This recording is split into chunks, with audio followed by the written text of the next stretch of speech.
अब आप बताइए, ऐसे गौ संरक्षण करने वाले, गौ संरक्षण माने आप सब समझ रहे हैं सिर्फ हिंदू धर्म का संरक्षण नहीं, संविधान में आर्टिकल 40 का संरक्षण करना ये गौ संरक्षण है।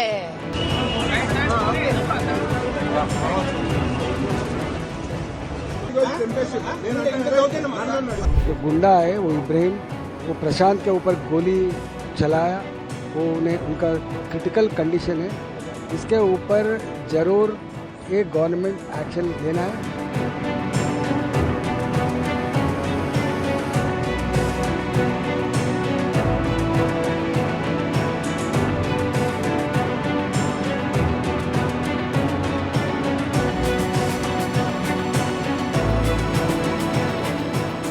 जहाँ गोरक्षा कार्यकर्ता जाके रोड के ऊपर गाड़ी पकड़े तो केसेस डाल रहे, जेल को भिजा रहे, रिमांड कर रहे, राउडी शीटर डाल रहे। अभी आप लोग एक कत्लखाना को रुक दिए तो आज ऐसे इंसिडेंट नहीं होता था।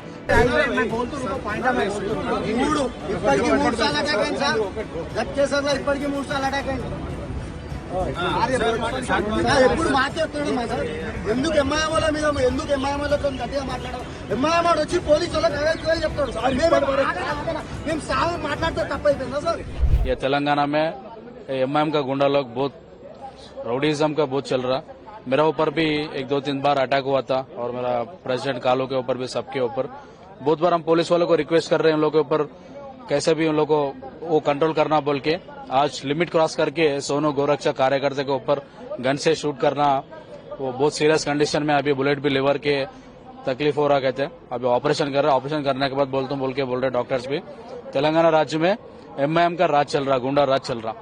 हैदराबाद सिटी को 2000 से ज्यादा भी गाय को लेके आ रहे हैं, इलीगल स्लॉटरिंग को लेके आ रहे हैं। इसके ऊपर बहुत लोग फाइट कर रहे हैं, हम लोग भी गोरक्षा कर रहे हैं। हमारे ऊपर राउडी शीट ओपन करते हैं, केसेस डालते हैं, पीडी एक्ट ओपन करते हैं, क्या क्या केसेस डाला, लेकिन एमआईएम वाला को कुछ भी नहीं कर पा रहे। आज शूट करके उधर गए तो 1 घंटा हो रहा कार्यकर्ता को शूट करके, कोई भी हाथ नहीं उठा रहा, एम्बुलेंस नहीं आया, 10 जने पुलिस वाला है, पुलिस वाला उठा के लेने के सिचुएशन भी नहीं है। ऐसा है तेलंगाना में हिंदुओं की परिस्थिति। हम लोग पुलिस वालों को रिक्वेस्ट नहीं कर रहे हैं, हम लोग वार्निंग दे रहे हैं, अगर कुछ ना कुछ नहीं किया तो पक्का हिंदुओं पूरा बाहर आके कुछ ना कुछ करते बोल के वार्निंग दे रहे हैं। ऐसे वक्त में पिछले कई सालों से तेलंगाना में गौरक्षा करने का काम हमारे कार्यकर्ता कर रहे हैं, लेकिन हर बार की तरह इस बार भी पुलिस डिपार्टमेंट को हम बार बार कह रहे कि यहाँ पर जो हमारे गौरक्षा के कार्यकर्ता है उनको जान से मारने की कई सारी धमकियां बार बार आ रही। आज तेलंगाना में हम ये सुनते थे कि उत्तर प्रदेश में, बिहार में, छत्तीसगढ़ में वहां पर गन से शूट करना एक आम बात है। तेलंगाना में ये पहली घटना है कांग्रेस सरकार बनने के बाद जो आम आदमी रोड पर सीधा सीधा शूट कर रहा, तो ये बड़े ही दुर्भाग्यपूर्ण की बात है। और ये जो एमआईएम का एमएलसी है रहमत बेग, ये उनके साथ फिरने वाले कार्यकर्ता है। वो जो कार्यकर्ताओं के साथ फिरकर ये एमआईएम वाले इन कार्यकर्ताओं को बल दे रहे, तो आज ये डिमांड यही है कि 24 घंटे में उस कार्यकर्ता को जो मारा गया है उन तमाम लोगों को पकड़ना है और 24 घंटे में जेल में डालना है, क्योंकि आज जो हमारा हिंदू समाज है आक्रोश के अंदर है। सब अभी सिचुएशन सर्जरी के लिए भिजाए सोए, 72 आवर्स का अभी टाइम दिए सोए। गोली जो मारी गई सीधा पेट के पास छाती में गई है। मुझे लगता है कि ये बहुत बड़ी जान के खतरे वाली बात है। आज पुलिस डिपार्टमेंट इनको समझना होगा और तेलंगाना की सरकार को भी समझना होगा। ये खुलेआम जो गोलियों से मार रहे और हमारे जो कार्यकर्ता है कोई इलीगल तौर पर गौरक्षा नहीं करते, कानूनी तौर पर जो सेक्शंस है उसको रोड पर पकड़कर पुलिस स्टेशन में दे रहे, लेकिन वहां पर एमआईएम के लोग आकर पुलिस स्टेशन में बैठकर जो गौ माता को हम लीगल लेके जा रहे, इलीगल लेकर जाकर उसको गौ स्लॉटर में तोड़ने के लिए उनको काटने के लिए लेके जा रहे। तो हमारी डिमांड यही है कि हमारा जो भाई अभी अंदर है, उस भाई को जिसने भी मारा है 24 घंटे के अंदर उसको पकड़ना है। मेरा बेटा मौत जिंदगी से लड़ रहा, मेरा बेटा और 10-19 खबर कर दूंगी मैं। गौरक्षा के लिए वाल्मीकि समाज की बहू हूँ मैं बड़ी। जय श्री राम। ये हम लोग फोन करे तो उन्होंने बोला गटके शहर में हूँ मम्मी, मैं फोन करे तो बोला उन्होंने मेरे को शूट कर दिया मम्मी बोल के बोला।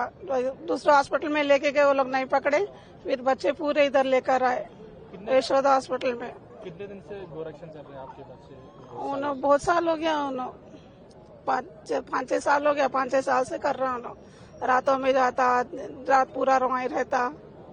जो करे मेरे बेटे को, उसको अरेस्ट करना, मेरे बेटे के साथ अन्याय करे, एनकाउंटर करे, उसको 24 पकड़ना, मेरे बेटे को उसको पकड़ के लाना हमारे सामने।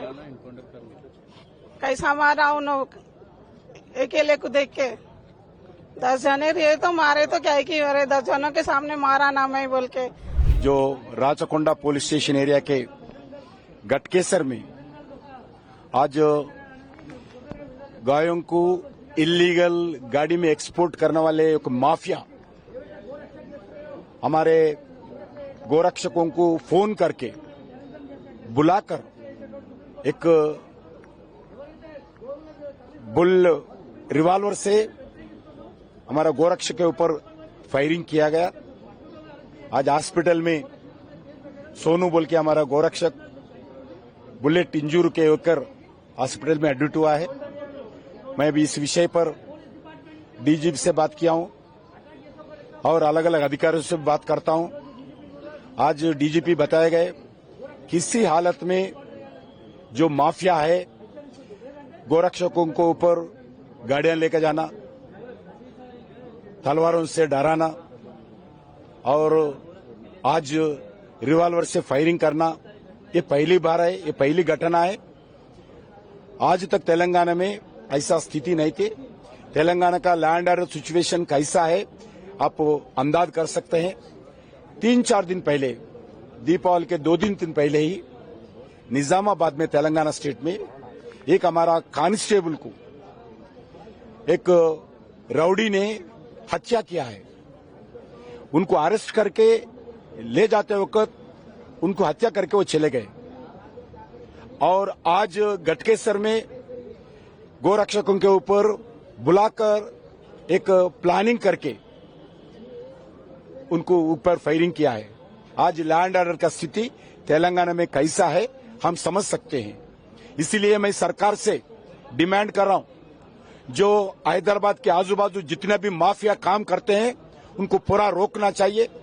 इलीगल जो गायों को ट्रांसपोर्ट करते हैं, जितने भी स्लॉटर करते हैं, स्लॉटर हाउस बंद कराकर पूरे इलीगल कोई भी खरीदना नहीं, इलीगल कोई भी उसको ट्रांसपोर्ट नहीं करना चाहिए। ये एक्ट है, इस एक्ट को इम्प्लीमेंट करने का जिम्मेदारी पुलिस का है, मगर पुलिस नहीं करते हैं। पुलिस उनका काम अगर गोरक्षकों को करे तो गोरक्षकों को सपोर्ट करने का काम पुलिसों का काम है।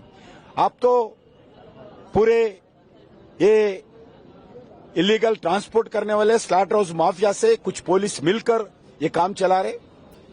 आप तो रोकते नहीं, रोकने वालों को सपोर्ट नहीं करते। इलीगल गोरक्षकों के ऊपर अलग अलग पुलिस स्टेशन में अलग अलग केसेस लगा के हंड्रेड्स ऑफ केसेस हमारे गोरक्षकों के ऊपर लगाकर उनको जेल को भी जाते हैं, उनके ऊपर डराते हैं माफिया, उनको कुछ नहीं करते हैं। पुलिस स्टेशन में 100-200 लोग आके उनको उठाकर ले जाते हैं, पुलिस देखते रहते हैं। ये पहले संगठन नहीं है, इससे पहले भी बहुत अटैक्स हुआ है। जो गोरक्षक हैदराबाद के अंदर जो कमिटमेंट के साथ जो काम करता है, गोरक्षण के लिए जो इकट्ठा होकर काम करता है, उन लोगों के ऊपर जितने जो हमला हो रहा है वो हमला का पराकाष्ठ आज इब्राहिम जो गुंडा है, वो इब्राहिम वो प्रशांत के ऊपर गोली चलाया, वो उन्हें उनका क्रिटिकल कंडीशन है। इसके ऊपर जरूर एक गवर्नमेंट एक्शन लेना है। पुलिस भी अभी ये गोरक्षक के ऊपर वो हमला करता बोल के सभी लोग कंप्लेंट कर रहे हैं। This is not fair for the government. अगर कुछ हुआ तो पूरा जिम्मेदारी इस गवर्नमेंट लेना पड़ेगा। MIM goons by name Ibrahim and some others have fired on one Gorakshak whose name is Prashant Kumar alias Soni near Ghatkesar. He is serious now. His bullet has been identified, which is near in the X-ray, which is nearby his lungs. This incident is done by MIM workers, MIM goons, to discourage the BJP workers and the RSS workers from taking part in Goraksha and to protect the cows. This is a serious incident, and the police also were earlier informed about this incident, but they are not any action. BJP condemns this attack on our workers, and BJP condemns the police action also for not taking action against the MIM workers. The MIM person who has attacked is already on the flee, and police, in fact, earlier when they were informed, no protection was given to our people. So therefore, BJP condemns, and then because of the state government's protection, the Congress government protection, these people are doing such activities. अब आप बताइए, ऐसे गौ संरक्षण करने वाले, गौ संरक्षण माने आप सब समझ रहे हैं सिर्फ हिंदू धर्म का संरक्षण नहीं, संविधान में आर्टिकल 40 का संरक्षण करना ये गौ संरक्षण है। और इस संरक्षण करने वाले युवा पीढ़ी संविधान का संरक्षण कर रहे हैं वो लोग। अगर पुलिस इस हत्या करने वाले को न पकड़कर कोर्ट को अगर हवाले नहीं किया, इसका मतलब है इनको पुलिस का मदद दे रहा है, और पुलिस के हिम्मत से ही ये लोग ऐसे गन्स लेकर रोड पे खुले आम फिर रहे हैं। कौन दिया इनको लाइसेंस? ये MIM का बंदा है, दम है, न्याय दिलाना चाहते हैं। तो आज मैं अपने मुख्यमंत्री रेवंत रेड्डी जी से कहती हूँ, ललकारती हूँ उनको, हिम्मत है तो मेरा गौ संरक्षक प्रशांत को न्याय दिलवाइए। जिसने बुलेट चला लिया वो हवा से तो नहीं निकलती है। अब की बार मत कहना ये पागल बंदा है, तो पागल के हाथ गन कैसे आया? गन देने वाले सभी को कटकटे पीछे रखना है और जेल के पीछे रखना है। बड़ा हिम्मत से लड़ रहा है वो, मौत से लड़ रहा है वो, योद्धा है वो। 2 बड़े-बड़े सर्जरीज करवाने पड़ेंगे उसके, अभी सर्जरी करने लेके जा रहे हैं। काफी अंदर से टूटा हुआ है वो शरीर, लेकिन दिल नहीं टूटा, दिमाग नहीं टूटा। शंकर भगवान का प्रार्थना कर रहा है वो। भारतवर्ष से मेरी यही प्रार्थना है, प्रार्थना कीजिए अपना गौ संरक्षक, अपना प्रशांत सही सलामत बाहर आ जाए। और इन सारे लोग जो आज ये पहला प्रशांत का जिंदगी नहीं है, हजारों युवा पीढ़ी मर चुके हैं पुरानी बस्ती में गौ संरक्षण करते करते, हाईवे रोड्स पे काट कर फेंक दिए गए हैं। आज पहली बार दया हुई है समय को भी कि प्रशांत की वजह से यह बाहर निकला है, और न्याय मिलना ही चाहिए इसको। सरकार से क्या? सरकार से हम यही कहेंगे, मुख्यमंत्री जी से यही कहेंगे, CP जी से यही कहेंगे, पकड़िए जिसने भी गोली चलाई इसके ऊपर। अटेम्प्ट टू मर्डर है, it is going against article 40 of constitution है। संविधान को बचाना मतलब संविधान को बचाने वालों को बचाना है। Operator deliberately comes and he shoots a Gorakshak in Hyderabad in the broad daylight, which shows the sad state of affairs of police department here. Where is law and order which is prevailing in our state is what my question directly from Vishwa Hindu Raksha Parishad we are posing to the state government here. A Gorakshak, it is not just the first time here. There are a lot of people, hundreds of Gorakshaks have lost their life in battling, in saving, in protecting the cow. The cow, we broadly and we proudly say that, we stand here as we say that it is Gomata. Where is the protection of Gomata which is happening here? There are a lot of judgments, there are a lot of acts which are prevailing out of entire country. If you look at, there are about 28 states. Out of 28 states, 20 states already have a specific laws regarding Cow Protection Act. Where is this acts are actually implementing?